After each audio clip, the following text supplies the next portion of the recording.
Wedeman is out front. Now, he is in a town that has been partially liberated by Ukrainian soldiers. I do want to warn you that what you're going to see is disturbing, but we feel important. The bodies of dead Russian soldiers are scattered around the town of Pisky, killed far from home in what the Kremlin chooses to call a special military operation, but it's a war by any other name.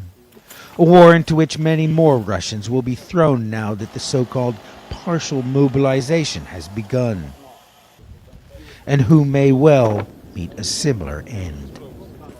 This is a bank document found on one of the soldiers. The soldier is from St. Petersburg, and he was born on the 30th of September 2001. He died 3 days before his birthday. The charred remnants of Russian armor are scattered around town. Outgoing artillery pursues an army once considered one of the most powerful on earth.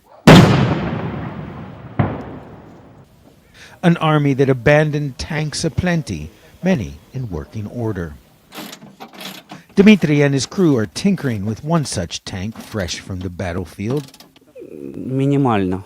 It has minimal breakage, he says. I can turn it on now without any problems. Sure enough, its motor roars to life. When they run away, they lose not only the tanks, says Alexander, but also the ammunition, and the next day it's all used against them. This tank almost ready to go back into action. Pisky lies just north of the Donbass region, which after sham referenda, President Vladimir Putin plans to annex to Russia. Yet few here have fond memories of life under Russia's sway. Stanislav is cutting sheet metal to put over the shattered windows of his sister's home. There was looting in spring, he recalls. They were taking everything. Down the road, Varvara and Raisa are back to what they did throughout the Russian occupation. Just sitting here, says Varvara, they didn't bother us. But Raisa found them annoying. Nazis, Nazis, she says. They always ask, where are the Nazis? The Russians have left or lie dead in the dirt. Lives wasted. Or nothing. Ben, it's impossible to imagine what it was like to see that. You talk about that boy, 19 or 20 years old with the bank document. And for you, what is it like as you have covered so much of this war to walk through a town like that and see dead bodies of Russian boys all over the place?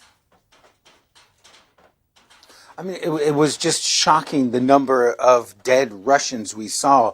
We counted at least 22 bodies, and we were really in that town only about 50 minutes to an hour, and we really didn't even get a complete look at the situation there.